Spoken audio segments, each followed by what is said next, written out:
5 আগস্টের পর শেখ হাসিনার পতন এবং পালিয়ে যাওয়ার পর এক অভাবনীয় ঘটনা ঘটেছে বাংলাদেশে। এটা কোনো একদিন বাংলাদেশের ইতিহাসে আলোচিত হবে এবং যারা গণতন্ত্র নিয়ে কাজ করতে চান কোনো একদিন বাংলাদেশে যা হয়েছে গভীর গবেষণা করলে এটাও বেরিয়ে আসবে। সেটা হচ্ছে নির্বাচন চাওয়াটা একটা ডেমোক্রেটিক কান্ট্রিতে ক্রিমিনালাইজ করা হচ্ছে। মানে আমরা বলছি মুখে এটা গণতান্ত্রিক দেশ, কিন্তু কেউ নির্বাচনের কথা বললে তিনি অপরাধ করেছেন, তিনি অপরাধী।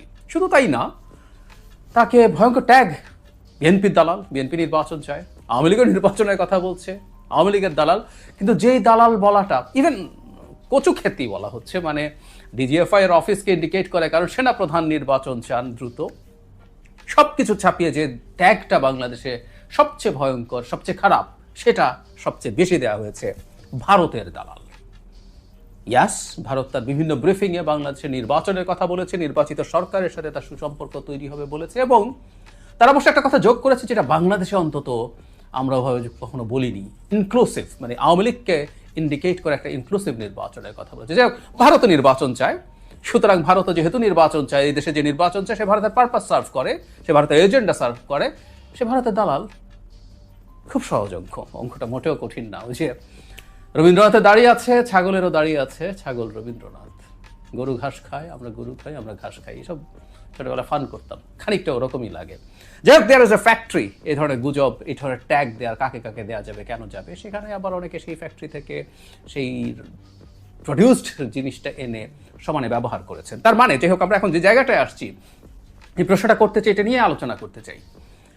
তার মানে বাংলাদেশে যদি ফেব্রুয়ারিতে নির্বাচন হয় সব ঠিকঠাক থাকলে, এটা তো ভারতের ষড়যন্ত্রের নির্বাচন নিশ্চয়ই, কারণ ভারত ষড়যন্ত্র করে নির্বাচন করাতে চায়। বিএনপির সাথে তার ডিল হয়েছে, বিএনপি ক্ষমতায় এসে দেশকে আবার ভারতের কাছে বেচে দিবে, শেখ হাসিনা যেমন দিয়েছিল, বা পারলে আরো বেশি দিবে, তাই তো?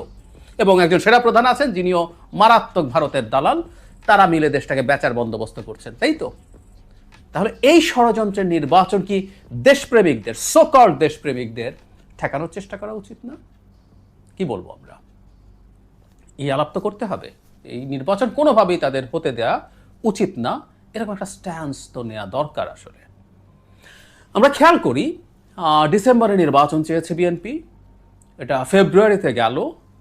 ধরলাম ডিসেম্বরে নির্বাচন বিএনপি চেয়েছে, সেনাপ্রধান চেয়েছে, ভারতও তাই চেয়েছে।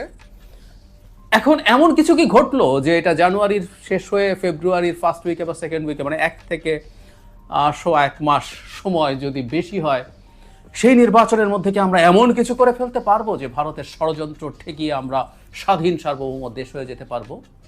নাকি এই আহ্বান তো জানানো হয়েছিল যে 5 বছর ডক্টর ইউনূসকে রাখতে হবে, একটা জাতীয় সরকারের ফর্মুলা দেওয়া হয়েছিল, এবং সেটার মাধ্যমেই ভারতের আধিপত্যবাদ চিরকালের মতো শেষ করে তারপর বাংলাদেশে নির্বাচন হবে। তো 1 মাসের মধ্যে কি হবে আসলে? ইভেন এপ্রিলেও যদি নির্বাচন হতো, 3 মাসে ভারতের আধিপত্য ঠেকাতে আমরা কি করতে পারতাম? বা জুন সর্বশেষ সীমা, প্রধান উপদেষ্টার বলা, কি করতে পারতাম এর পরের 6 মাসে? না, 5 বছর থাকতে হতো, এবং বলা হচ্ছিল 5 বছরই রাখতে হবে, না হয় ভারতের আধিপত্যবাদ ঠেকানো যাবে না।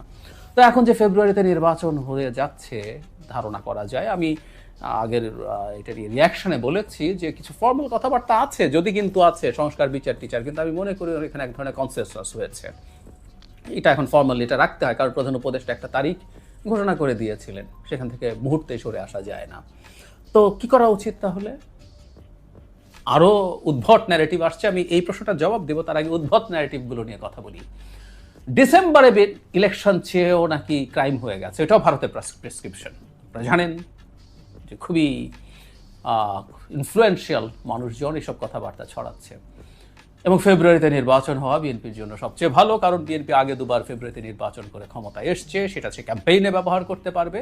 এবং ডিসেম্বর আওয়ামী লীগের মাস, আওয়ামী লীগের ন্যারেটিভ সেখানে অনেক বেশি থাকে, তাই ডিসেম্বর ঠিক না। আচ্ছা, আমি একটা জিনিস একটু জানতে চাই, আপনাদের যদি কারো আগ্রহ থাকে, গালিগালাজ তো করবেনই অনেকে, তার বাইরে যদি কারো আগ্রহ থাকে আমাকে একটু জানাবেন। মানে ফেব্রুয়ারিতে বিএনপি আগে 2 বার জিতেছে, সেটাকে তার জেতার নতুন মাস হিসাবে, তার জেতার মাস হিসাবে সে ব্যবহার করে ইলেকশনে জিতবে, আর ডিসেম্বরে হলে মানে বাংলাদেশে আগামী নির্বাচনটা কি আদতে কোনোভাবে কোনো রকম কোনো প্রতিদ্বন্দ্বিতার সুযোগ আছে যে বিএনপিকে এত মিটিকুলাস প্ল্যান করতে হবে? এটা আমাদের জন্য দুর্ভাগ্যজনক, এটা কিন্তু সত্য। আমি এটা প্রায় বলি যে আমাদের কপাল খারাপ আসলে, যে আমাদের সামনে অন্তত 2টো নির্বাচন, এটা তো বটেই, পরেরটাতেও বিএনপি খুবই ফেয়ার অ্যাকসেপ্টেবল নির্বাচনে জিতে যাবে। পরের বার সিট খানিকটা কমবে, কিন্তু জিতে যাবে। একটা কার্যকর শক্তিশালী বিরোধী দল যদি না থাকে, তার চ্যালেঞ্জ যদি সামনে না থাকে, ডেমোক্রেটিক প্রসেস, বিশেষ করে এই বাই পার্টিজান যে ডেমোক্রেটিক প্রসেস, এটা ঠিক মতো কাজ করে। এটা আমাদের কপাল খারাপ, আমি মানি। কিন্তু এই নির্বাচনে বিএনপি ফেব্রুয়ারিতে না হয়ে ডিসেম্বরে হলে, মানে হলো এই 1 মাস আগে পরে হলে, বিশেষ করে ডিসেম্বর যেহেতু আওয়ামী লীগের মাস, তাতে বিএনপির মহাক্ষতি হয়ে যেত। কি মনে হয় আমাদের? মানে আমাদের বিএনপির এই মুহূর্তে কম্পিটিটরকে জামায়াত ইসলামী ধরে নিচ্ছে। জাতীয় পার্টি নির্বাচনে আসতে পারবে কিনা জানি না।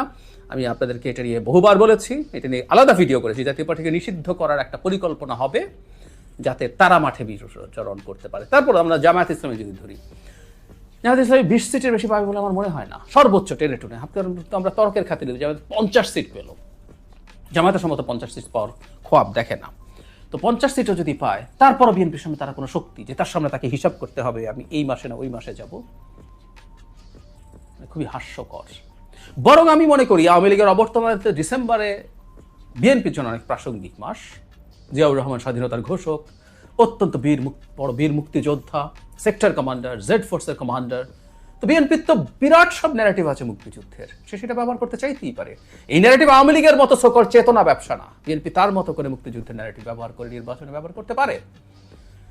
আসলে ঘটনাটা কি? আসলে ঘটনাটা আমরা অনেকেই ধরতে পারি। ডিসেম্বরে বিএনপির সুবিধা অসুবিধা আসলে ম্যাটার করে না, কিন্তু ডিসেম্বরে ডিজাস্টার হয় জামায়াতে ইসলামীর। 71 সালে মারাত্মক সব যুদ্ধাপরাধ এবং মানবতা বিরোধী অপরাধ যেগুলো হয়েছে, সেগুলোর সাথে সরাসরি জড়িত থাকার শক্ত অভিযোগ তো আছেই।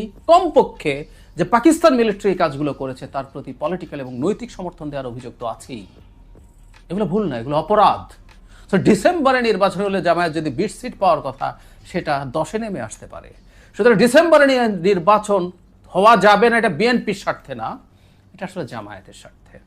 কথা হলো একটু ঘুরিয়ে বলা, কিন্তু ব্যাপারটা আসলে তাই। যে কেউ, আবারও বলছি, এই ফেব্রুয়ারিতে তার এই ক্যাম্পেইনের মিটিকুলাস প্ল্যান করতে হবে, ওই করতে হবে, সেই করতে হবে, বাংলাদেশ সেই জায়গায়, সেই নির্বাচন সেই জায়গায় আছে?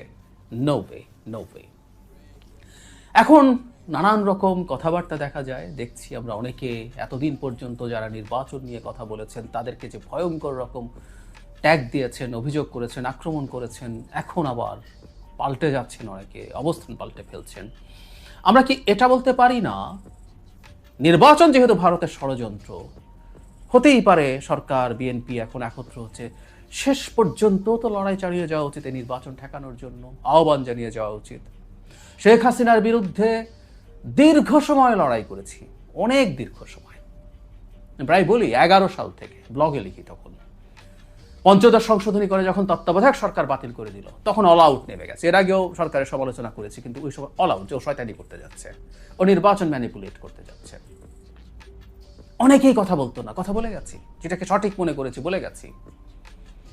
বিচার বহির্ভূত হত্যাকাণ্ডের কি অবিশ্বাস্য জনপ্রিয়তা, ব্লগে লিখি তখন, বিরাগ ভাজন হয়েছে, গালি খেয়েছি, লিখে গেছি। আজকে বাংলাদেশের পরিবর্তন হয়েছে, আজকে বহু মানুষ এটার বিরুদ্ধে দাঁড়ান, তীব্র গালিগালাজ এবং কটাক্ষর মুখোমুখি হয়েও ক্রমাগত এই এক্সট্রা জুডিশিয়াল কিলিং এর বিরুদ্ধে লিখেছি। সো লড়াই যদি জেনুইন হয়, লড়াই একা হলেও একা চালিয়ে যাওয়াই উচিত। কারণ এটা তো সত্য, ভারত বাংলাদেশকে আবার হাসিনার কাছ থেকে যেভাবে কিনে ফেলেছিল, হাসিনাকে যেভাবে দাসী বানিয়ে ফেলেছিল, আরেকটা নির্বাচনের মাধ্যমে বিএনপি জনাব তারেক রহমানকে দাস বানিয়ে ভারত আবার বাংলাদেশকে কবজা করে ফেলবে, করদ রাজ্য বানাবে, কলোনি বানাবে, এটা তো ঠেকানো উচিত অ্যাট এনি কস্ট। সর্বশক্তি দিয়ে তাদের নামা উচিত, বা যতটুকু সাধ্য আছে সে আহ্বান জানানো উচিত, ইজন্ট ইট? তারা কি করবেন? সেটা করে অন্তত রেজিস্টার করে রাখা দরকার তাদের, যে তারা বা আপনারা যারাও মনে করেছেন সবসময় যে এটাই সঠিক, আপনার সেই সঠিক কাজটা তো করতে চাওয়া উচিত। আর যদি সেটা নাও হয়, এই একটা বোধ অন্তত, এই একটা জিনিস অন্তত আপনারা যারা মনে করেছেন যে আপনারা ভুল করেছেন, ভুল করেছেন। আমি বহুবার একটা কথা বলার চেষ্টা করেছি, হ্যাঁ ভারত চেয়েছে, ভারতের এক ধরনের চিন্তা আছে, চাওয়া আছে, সেটার ব্যাখ্যা তারা জানে, তারা দেয়ও। তারা মনে করে যে এই সরকারের সাথে তাদের সম্পর্ক অনেক বেশি খারাপ হয়ে গেছে, এই সরকারের অনেকগুলো পাওয়ার সেন্টার আছে, তারা ঠিকঠাক মতো নেগোসিয়েট করতে পারেন না বলে তারা বলেন। এবং এটা ফ্যাক্ট, শেখ হাসিনা যাওয়ার পরে ঝড়ঝাপটাই সরকারের সাথে যাওয়াতে এই সম্পর্ক পুনরুদ্ধার করা কঠিন। আমি মনে করি পরবর্তী সরকারের সাথে ভারতের সাথে একটা ওয়ার্কিং রিলেশন তৈরি করতে হবে। ভারতের সাথে শত্রুতা করা যাবে না, তবে সে ওয়ার্কিং রিলেশনটা হতে হবে আত্মমর্যাদার ভিত্তিতে। এবং আমি বিশ্বাস করি বাংলাদেশে কোনো সরকার আসলে আর ক্ষমতায় থাকতে পারবে না, প্রায় বলি কথাটা, ভারতের সাথে যদি তার আত্মমর্যাদার সম্পর্ক বিসর্জন দেয়। বিএনপি দিলে বিএনপিকে মাসুল দিতে হবে। অহেতুক কতগুলো ট্যাগ করে, কারণ ভারতের দালাল, এটা শোনার পর অনেকের মুখ বন্ধ হয়ে যাবে, অনেকে মনে করেছেন। আমাকে অনেকে লিখেন, আমি দেখেছি যে এত কিছু বলেন, এত গালিগালাজ করেন, আমি তো আমার কমেন্ট বক্স বন্ধ করি না। সো এটা দেখেও কেন আমি থামছি না, ওকে থামানোর জন্য আপনারা অনেকে নেমেছেন, আরও নামবেন, আমি জানি আজকের এই ভিডিওতেও আসবে, নো প্রবলেম দেয়ার।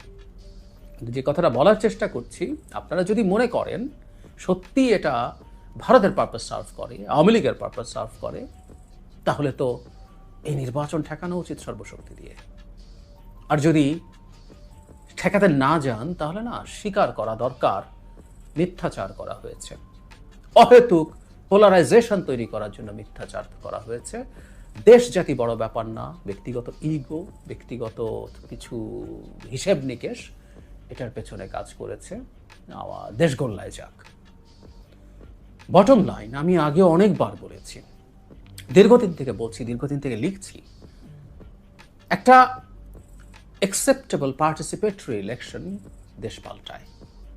যথেষ্ট এম্পেরিক্যাল এভিডেন্স আছে এটার পেছনে, এটার পক্ষে, এবং ওভাবেই দেশ পাল্টায়। আসলে কেউ বলছেন 3 মাস পরে কি হবে, সংস্কার লিখে ফেললে হয়ে যাবে। না, হয় না, সত্যিই হয় না।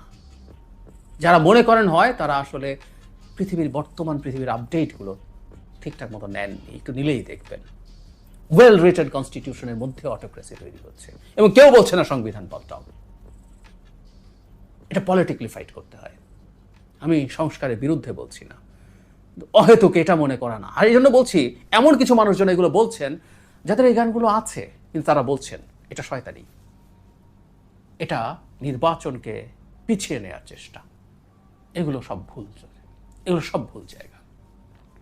নির্বাচন হলে দেশ স্বর্গ হয়ে যাবে, বহুবার বলেছে। না, বিএনপি ক্ষমতা আসলে দেশ স্বর্গ হবে না। চাঁদাবাজি এখন হচ্ছে, তখনও হবে, শিওর থাকি আমরা। করাপশন থাকবে, শিওর। সুশাসন ঠিকমতো হবে, এফিসিয়েন্সি ঠিকমতো হবে না। বিএনপি বহু জায়গায় অযোগ্য লোক বসাবে, করাপ্ট না হলেও সুশাসন হবে না, এফিসিয়েন্ট হবে না, কোনো সন্দেহ নাই এতে। তারপরেও কেন নির্বাচনের কথা বলি? কারণ নির্বাচন এই জায়গাগুলো ঠিক করবে ধীরে ধীরে। পরের নির্বাচনটা আসবে, তার আগে মিডিয়া খোলা থাকবে।